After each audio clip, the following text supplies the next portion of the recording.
আসসালামু আলাইকুম, আশা করি সকলে ভালো আছেন। আজকে আমরা আছি দিনাজপুর জেলার রাজবাড়ি। এই রাজবাড়িটা রাজা রামমোহনের আমলে তৈরি করা। আসলে দিনাজপুর জেলাকে শাসন করেছিলেন রাজা রামমোহন রায়, এবং এই অনুযায়ী দিনাজপুর জেলায় কিন্তু অনেক প্রত্নতাত্ত্বিক সম্পদ আমাদের এই দিনাজপুর জেলায় আছে। যেরকম তার ভিতরে একটি কিন্তু এই রাজবাড়ি। এই রাজবাড়িতে অনেক কয়েকটি মন্দিরও আছে সুন্দর সুন্দর, এবং এই যে পাশে দেখা যাচ্ছে এটা কিন্তু পুরাতন ওই সময়কার যে বিল্ডিং, এগুলো এটা কিন্তু সেই ইয়েগুলো দেখা যাচ্ছে। এখন আপাতত এখানে কিন্তু পরিবার পরিজন থাকে, মানুষ যেহেতু বাইরে পরিত্যক্ত, রাজার হয়তো বা তারা রাজ্য আমল থেকে ওই সময় থেকে আসে। এই যে এখানে একটা ছোট ঘর, এদিক দিয়ে আর একটা স্তরে যাওয়ার মতো একটা প্রতিযোগিতা আছে। হ্যাঁ, এই যে দেখেন, এই যে অনেকে এখানে ঘুরতেও আছে। ঠিক আছে, এই যে এই পাশে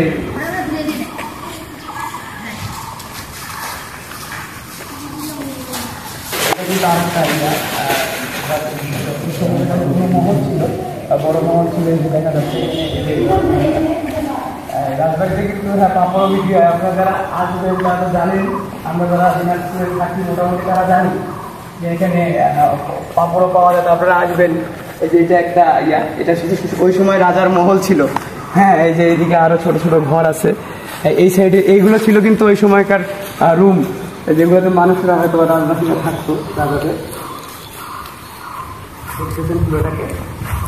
এই যে দেখেন, হ্যাঁ, এগুলো এখন পরিত্যক্ত অবস্থায়। এগুলোতে এখন পরিবার পরিজন মানুষজন এরা থেকে থাকে তারা। আমরা আরো দেখবো, রাজবাড়িতে আরো কিছু জায়গা আছে, আমরা আরো দেখবো। এই যে এখন আমরা ঢুকতেছি রাজবাড়ির কালী মন্দিরে। এটা কালী মন্দির। এই কালী মন্দিরে যে গেট দিয়ে আমি ঢুকতেছি, আপনারা দেখতে পাচ্ছেন। কালী মন্দিরের ভিতরে কিন্তু অনেক মানুষজন থাকে। হ্যাঁ, এখানে যারা মন্দির দেখাশোনা করে। পাশে সুন্দর বাগানও আছে। এই যে পাশে সুন্দর বাগান, এই যে পরিবেশ। এই যে রাজবাড়ির একটা পুরাতন বিল্ডিংও দেখা যাচ্ছে, পরিত্যক্ত একটা বিল্ডিং দেখা যাচ্ছে। এটা রাজার আমলে থেকে আলো ছিল। এই যে এই পাশে একটা টয়লেট, মন্দিরের টয়লেট এই পাশে। হ্যাঁ, এটা শ্রী শ্রী কালী ভিউ মন্দিরাম রাজবাড়ি। ঠিক আছে, এই যে আমরা আস্তে আস্তে মন্দিরের ভিতরে প্রবেশ করতেছি।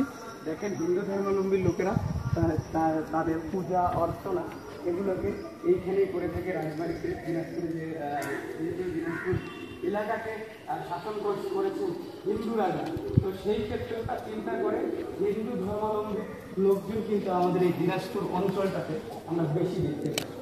তো তারই প্রমাণ এখানে একটা রাজবাড়িটা দেখে। এই যে আমরা এখানে আরো দেখতে পাবো যে এখানে রাজা গিরিজনাথ ওনার ছবি তারা এখানে রাখছে, হয়তোবা এটা উনি করছে। যেমন এখানে লেখা আছে মহারাজা জগদীশ নাথ রায় বাহাদুর, জন্ম 1994, মৃত্যু 1962, রাজত্বকাল 1919 থেকে 1951 সাল পর্যন্ত এনারা এই দিনাজপুর শহরে শাসন করেছে। ঠিক আছে, এই যে এখানে তারা প্রমাণ রেখেছে। এটা আরো আছে, আমরা এই যে যাচ্ছি আরো এদিকে। হ্যাঁ, এই সাইডে আরো আছে, আমরা যাচ্ছি। এই যে দেখেন, এই যে মন্দিরে ওঠা নামা এগুলো মন্দিরে অনেক কিছু রাখছে। হ্যাঁ, এটা তো আসলে রাজবাড়ির মন্দির। এখানে হয়তো অনেক দামি দামি মন্দির থাকে এরকম বিষয়। এই যে এই পাশে আরো কিছু অংশ, এগুলো কিন্তু ওই সময় রাজার আমলেরই কিন্তু রাজবাড়ির অংশ, ওটাকে এখন মন্দির করা হয়েছে। এই যে দেখেন, এখানে দেখছেন ওদের কিরকম পানির মুখের মধ্যে এসটায়। এই যে একটা ভিউ দেখেন, এটা পানিটা যে বের হবে ওদের পানির, এই যে আমাদের যেরকম সাধারণত বেসিনের পাইপ থেকে, ওই বেসিনের পাইপে বাঘের মুখ লাগানো রাজবাড়িতে। দেখছেন, এটা একটা রাজার আমলের প্রমাণ দিয়ে আসলে এটা রাজবাড়ির আমলের। হ্যাঁ, তারপরে এই সাইডে আছে একই দেখেন, এই যে এগুলো সবগুলোতে দেখছেন কিরকম বাঘের মুখ লাগানো পাইপের সাথে। পাইপের মুখটাও বাঘের মতো, মানে রাজারা যে শৌখিন ছিল এটা তার একটা প্রমাণ। ঠিক আছে, রাজারা যে শৌখিন ছিল। এই যে এখানে কল কারখানা। হ্যাঁ, এই যে এখানে একটা দাদা থাকে, রাজবাড়ি দেখাশোনা করে। দাদা আসসালামু আলাইকুম। আদাব, ভালো আছেন তো? আমি তো রাজবাড়ি একটু ভিডিও করতেছি আমরা। দেখছেন, এই যে সুন্দর কিন্তু পরিবেশ, খুবই সুন্দর, মানুষ ঘুরতে আসে, এবং এটা একটা বিনোদন কেন্দ্র। তো আপনাদেরকে ঘুরিয়ে ঘুরিয়ে দেখালাম। ঠিক আছে, দেখতে থাকেন, অনেক সুন্দর পরিবেশ, খুবই সুন্দর। এগুলো সব রাজার আমলেরই। রাজাদের আমলের সবকিছু জাস্ট একটু পরিবর্তন করে বর্তমান সময়ে আমাদের এই প্রজন্মরা এটাকে ব্যবহার করতেছে। এই যে এখানে কিন্তু আমরা কিন্তু সাধারণত জানি যে কবুতর সাধারণত ভাস্করিক জায়গায় ওঠে, হ্যাঁ, ধর্ম যার যারটা শেষে পালন করবে। কিন্তু দেখছেন এই যে এখানে কবুতর আছে, ঠিক আছে, এখানে দেখেন অনেকগুলো কবুতর আছে, হ্যাঁ, কবুতর দেখছেন, এখানেও কবুতর আছে। কবুতর কিন্তু সুখী জায়গা ছাড়া বাসা করে না, দেখছেন এখানে অনেক কবুতর, অনেক, দেখছেন। তো আজকে এই পর্যন্তই। এই যে এখানে একটা মূর্তি দেখতে পাচ্ছেন, হ্যাঁ, রাজবাড়িতে ওই সময়কার এটা একটা মূর্তি, এটা ওনাদের পূজা অর্চনার জন্য। এই যে এই সাইডে আরো এখানে আছে ঘর, এই যে বিভিন্ন মূর্তি, বিভিন্ন ওনাদের মন্দিরের কার্যক্রম, ভিতরে অনেক লোক পূজা অর্চনা করার জন্য আসতেছে। আমরা দেখতে পারলাম একটু আগে ভিতরে মানুষ প্রবেশ করতেছে তারা তাদের ইয়ে করার জন্য।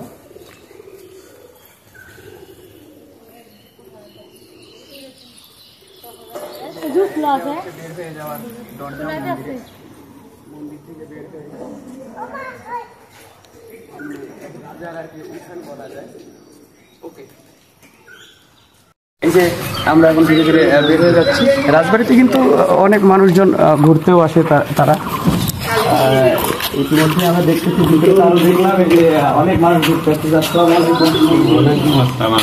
অনেক মানুষ ঘুরতে আসছে এই রাজবাড়ি দেখার জন্য। এটা হচ্ছে বের হয়ে যাওয়ার দরজা, বাড়ির ভিতরের দরজা, আর বাইরের খবরিকা পাখারা কিন্তু যে পাচ্ছে আগে থেকে আপনি দেখতে পাচ্ছেন যে রাজার বা আগে তো এগুলো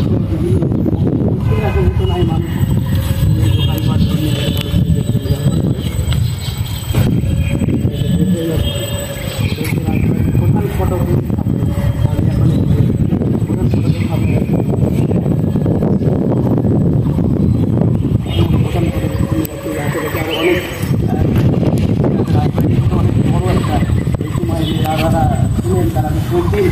তারা যে অনেক শাসন আমলের তাদের এটা এটার একটা উদাহরণ, ঠিক আছে, এটা এটার একটা উদাহরণ।